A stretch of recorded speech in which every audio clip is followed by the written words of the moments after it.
Oh, good. So, this is our first video, so y'all bear with us. Well, second one. The first one didn't pan out. It was horrible. And we're together on this one. Please excuse the random noises, as always. Seta is outside, and she's raising all kinds of cane. Gunny is here and decided to join him. And if you see a random yellow tail float by, it's because Hank did not stay sleeping. He got up and wandered. So, weird lamb noises. The Seta is fine. She's outside living her life, and she's just mad because Hanky's in the house. She sounds like a teenage boy screaming. Gunner Lee!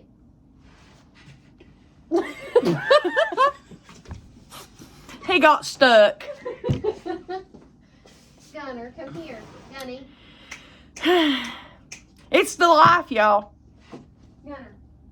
We just live it. Come on. Thank goodness for Auntie Emily. Good boy. Cause he wants to be a butthead. He's sleepy. So now he gets to be a not so much of a butthead.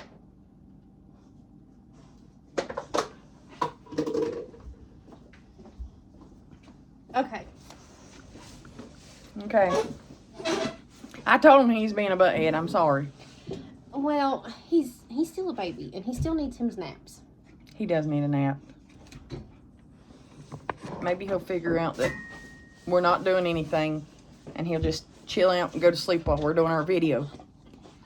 Are we going to talk about emergency preparedness with you?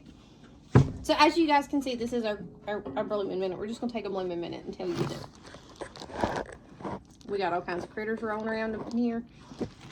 It's the life. Yeah. And we're living it.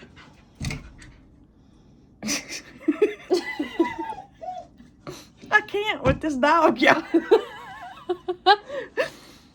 But what do you got? I don't have a child-proof house. I have healer-proof and lamb-proof houses, so don't bring your kids over here. It ain't kid-proof, but dogs, it's fine. Probably some kind of receipt. Yep, he got a receipt. He likes to make a mess. It's fine. Hank does too. Hey, guess what? What? My blooming minute. I come over here to see you and do this video. There's our blooming minute. That's our blooming minute. Is that we're together trying to do these videos.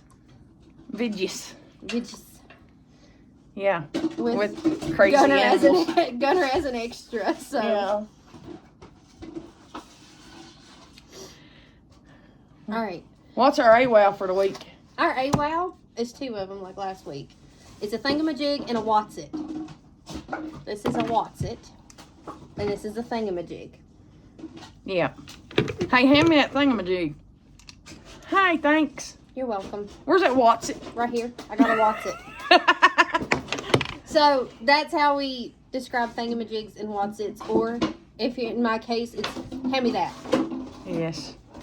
That thing. And if that don't work, you just grab the next thing you find. Yes. Or the next one. Until they're like, yeah, thank you. Finally. Mm-hmm. So, there's the thingamajig and a What's-It. But we're talking about emergency preparedness. And that means everything from first aid to what you should have in a kit in the event of a natural disaster or a hurricaneator decides to make its appearance. Yes, ma'am. We have a couple of websites you can go to. You can go to the Red Cross website. You can go to ready.gov, which is the FEMA prepared website. I was about to say you can go to the FEMA website. You can even just Google what you should have. But this is what we like to have on hand and what we keep in our possessions. Yes. So, well, are we going with first aid essentials first? Because they're going to happen more often than not than what. How about I do first aid and you do emergency preparedness? That'll work too. Okay. There are certain things you should keep on hand. The most important things are going to be the things that help protect you. Because you're not going to do anybody any good if you contaminate their wounds. You're going to hurt them worse than help them. So, Sir. No, thank you. I don't like that. Please get down. Sorry. Our extra was filling in. Yes, he was trying to direct from behind the camera. But our first aid essentials, we're going to have gloves. We're going to have, if it so be it needs it, you can have a, what do you call it? The CPR mouth protector. I got a new gadget. It's making noises. So that's what the extra racket is. That's her Guffy. Oh, sorry. He's got I think he's trying to get us to get the paper. I can't see. But our first aid essentials are gloves. You're going to want to keep a personal safety CPR mask. PPE for emergencies, to where you're not contaminating anyone else and you're not contaminating yourself. Yes. You're also going to have alcohol, peroxide. Those are things that you're necessarily not going to be able to carry in a first aid kit, but you can keep in your house. You can order pre-made first aid kits that go by level, a level 1, a level 2, and level 3. Level 1 is your basic home supplies, which is usually bandages and band-aids of all sizes.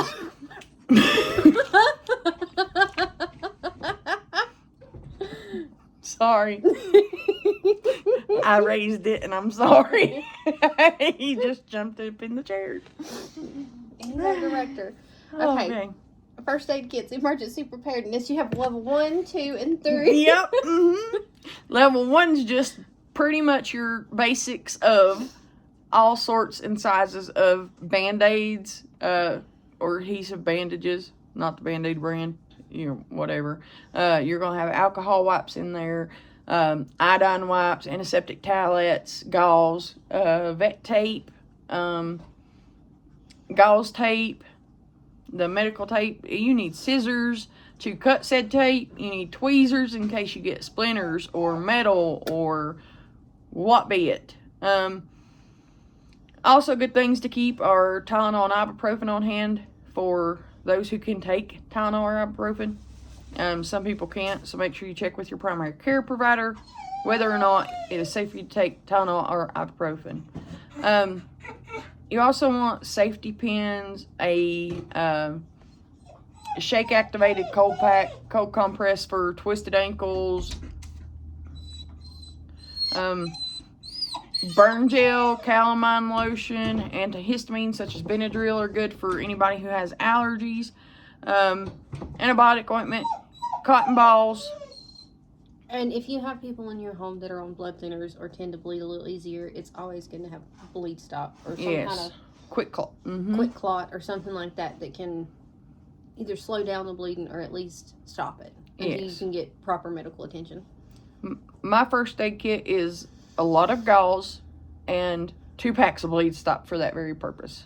Yes, because more than likely you're going to get hurt at home, or if you're out and about foraging, fishing, hunting, whatever, you're going to eventually need some of that, because I can't tell you how many times I get splinters, or I'm a really, really bad ankle roller, so as a preventative way, I will roll my ankle or wrap my ankle with vet wrap before, if I know I'm going to go somewhere that I have a higher chance of rolling my ankle, so I'll wrap it with vet wrap beforehand. But I always put something under that vet wrap, because as it gets wet, it'll shrink, and then it's going to be cutting off the circulation and stuff like that. So always make sure if you're using vet wrap, excuse me, sir,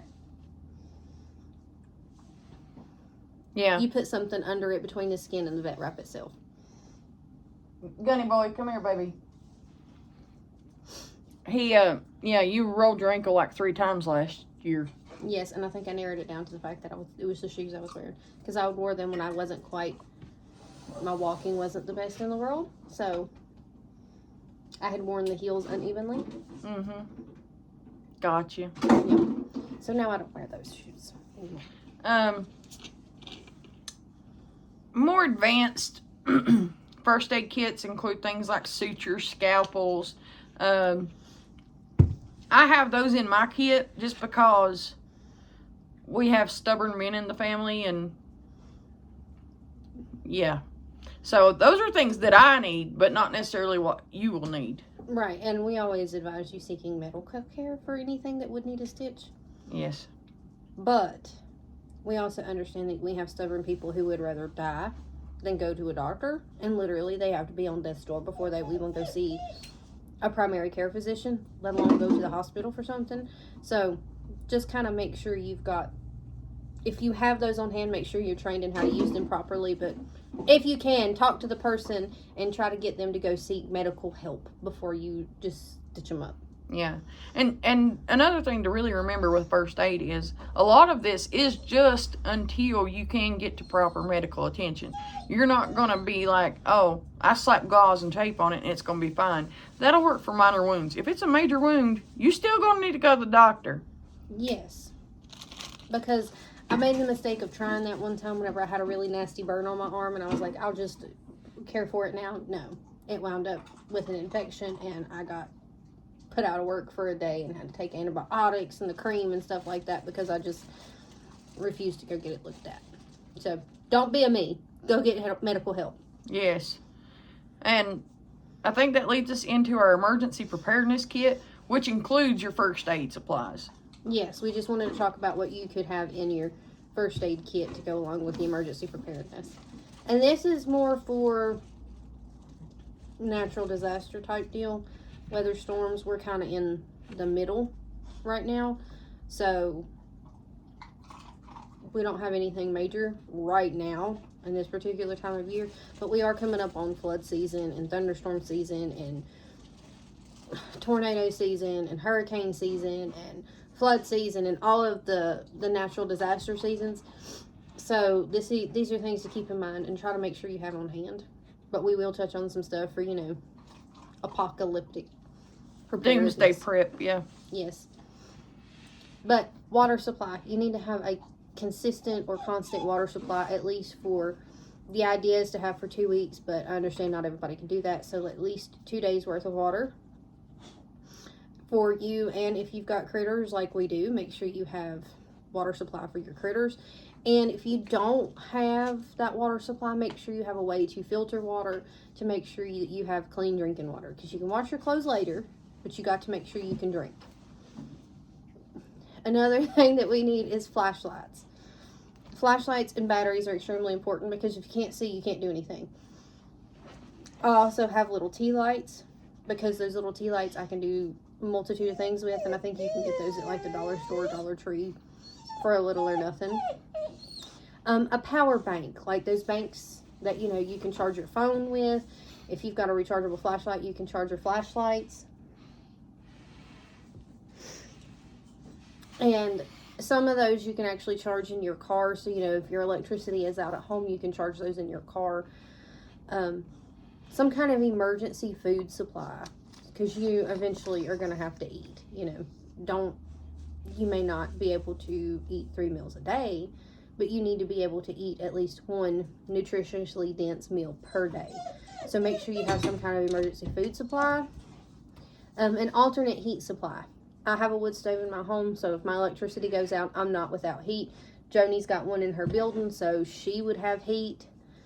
If you know that you've got weather moving in, like if you've got a big snowstorm moving in, if you've got a big rainstorm coming in, you want to make sure that all of the implements or whatever it is that you have at your home are filled up with fuel. That means your car is full of fuel.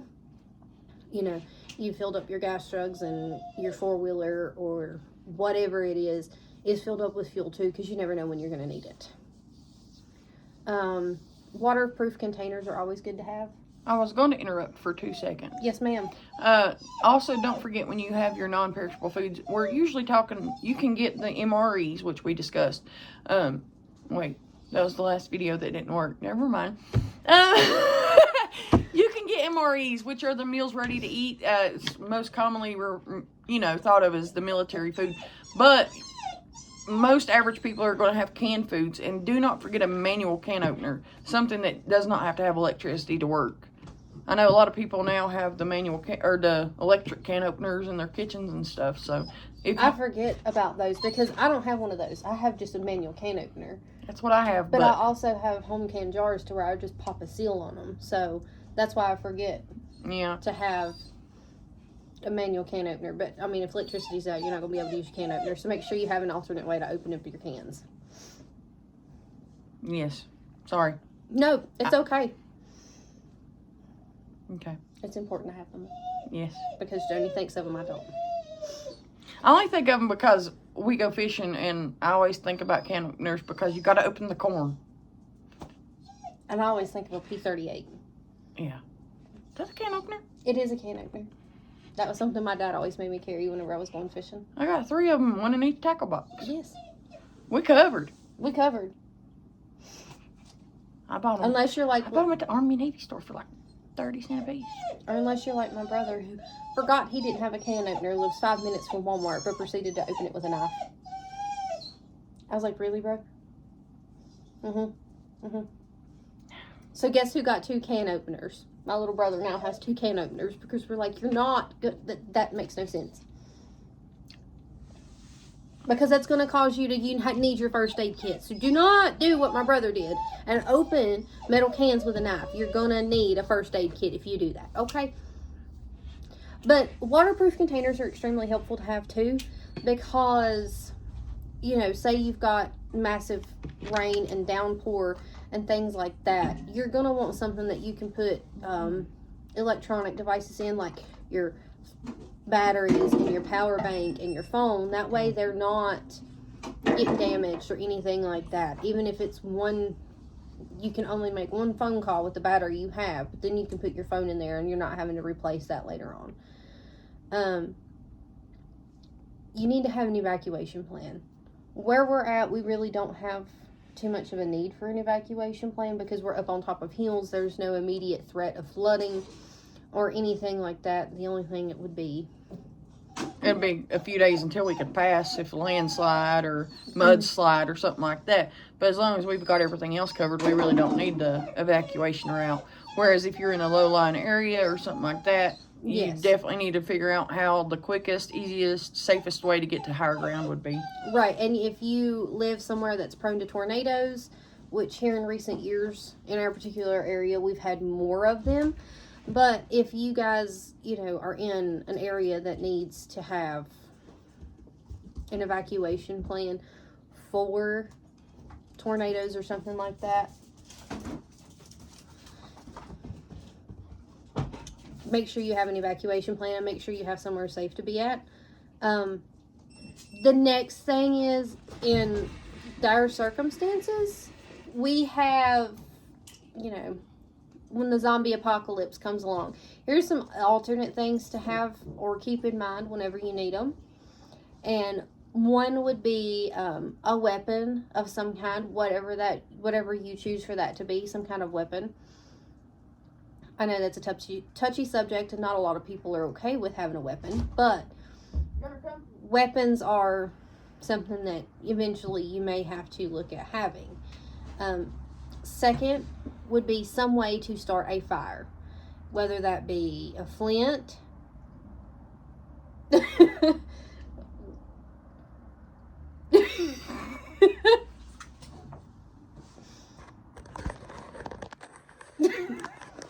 that's what I've been doing for a few minutes. He needed love. Whether you have a flint or whether you have a lighter, a torch, or anything like that, I always carry a lighter in my pocket. But I also know how to take the flints out of those lighters and use those in an emergency. Should my lighter run out of fuel, or should I need to build a fire, you know, for some unbeknownst reason to me. Also, wait a minute, I have to intercede there as well, which is why I come back. Weapon, we are also talking about the fact that if you have a pocket knife, that is one of the most handy weapons, and you're going to use that for opening packages. You can use your pocket knife for starting fire with a magnesium strip. You can use a pocket knife for blooming things. So that's definitely something you should think about having on hand. And there's a show that I watch, and it's got a rule on there that I live by. And if you know, you know. It's rule number 9: never go anywhere without a knife. And I always have carried a pocket knife, and I can't remember when I started carrying it. I just remember I started carrying a pocket knife. So always have a knife on hand, just because it can be used for so many things. You never know when you're going to need to open a package or eat a slice of cake. So knives are important. Hank decided to join the podcast with us, so we have all 3 doggies in the house now. We do, and the lamb is outside. Yes. We don't put our feet on the table, sir. That's a no-no. But I think that about covers everything, does it? Kid supplies. One of the most under-thought about things for children especially is you need them an activity. Because if something does happen, you need something that they can do. Because we're in that age and era where everybody wants to give them phones and tablets and things like that. So you need something old school, like whether it would be a coloring book and crayons packed and ready to go, or a puzzle, or a board game even. Something small that you can prepare that's light with. And that you can carry, but something too that your kids are also a little bit familiar with. So practice ahead of time. But medicine ahead.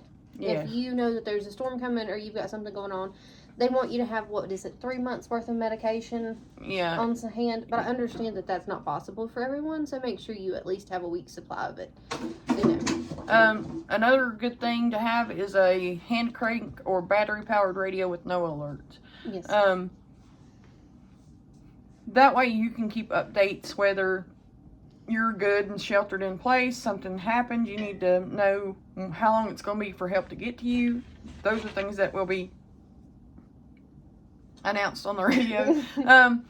Also, wet wipes and garbage bags, because sanitary processes still have to be done, and without the benefit of modern indoor plumbing. So wet wipes, you can take my granny used to call it a hoochie bath.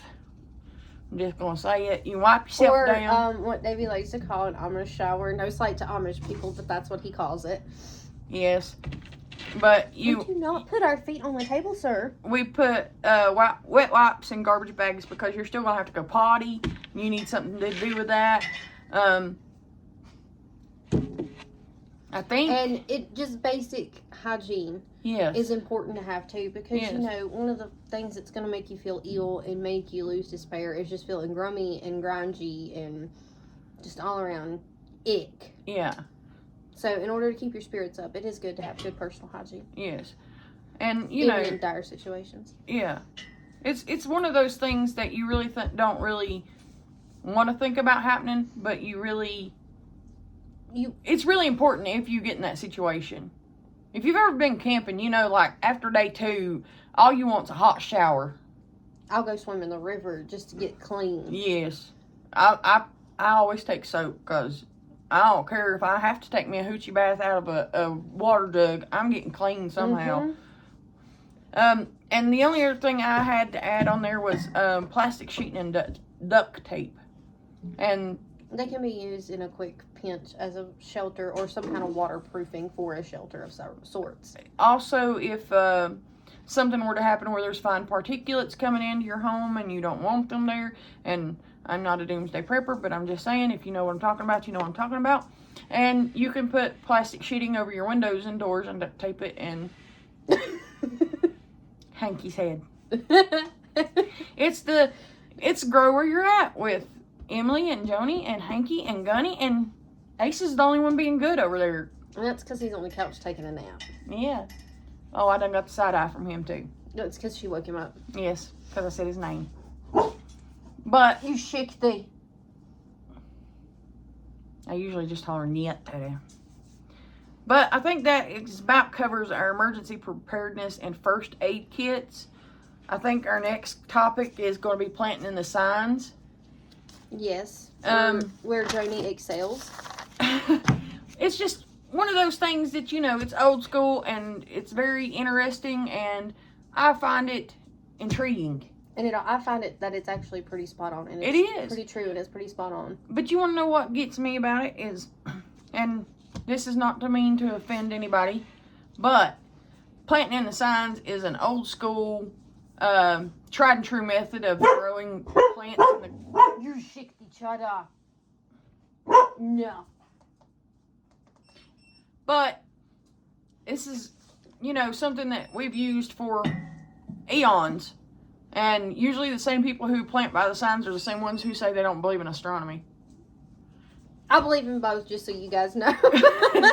I mean, if you don't believe in astronomy and moon phases and things like that, then, I mean, it's pointless, but... It makes sense. It does. But until next time, I think. And as you can see, our growing minute is that we're just going to try to maintain these Oh gosh, dogs on this I one. forgot about the growing minute. I'm sorry. I got distracted by children. Our children are crazy. We have fur children, and Hank is extremely needy right now, and that's okay. But he's a 100-pound fur baby. That's why you can see him. Yes. When you see his head there, he is sitting. He is sitting down. Yeah, I'm using him as an armrest. I don't care. But this is what we do, and this is our life, and so it is what it is. Our growing minute is we're just going to try to make it through with these dogs. You're not getting on my lap, sir. Yeah. No. You know, when we did our introduction and we was like, it's real and it's raw. It's real and it's raw, and now we're having to, you know, video it. You guys get to see the behind the scenes, and yeah, because usually we're in our pajamas at home, and like, it's not. And everybody's in the bed, and nobody is hyped up, or we've sent everybody outside. Yes. With Dad, but right now they're out there doing I don't know what. I think they're working on a tractor tire. Yeah, they had to work on the tractor tire. Yeah. Hank, you are not. No. Oh, goodness. All right. So, if y'all have any questions, comments, or concerns, I remembered at that time because you done started with the growing minute. Please be free to leave us a comment or question or shoot us a message over on the Facebook page, Grow Where You're At, or anywhere you're watching or listening to this. And if we missed something that we should have in our first aid or emergency preparedness kit, please let us know because we're always keen to learn something new. And if you've got questions, we're going to give you an answer, or we're going to find somebody who knows, and we will help that way if we can. But until next time, remember to grow where you're at. Bye.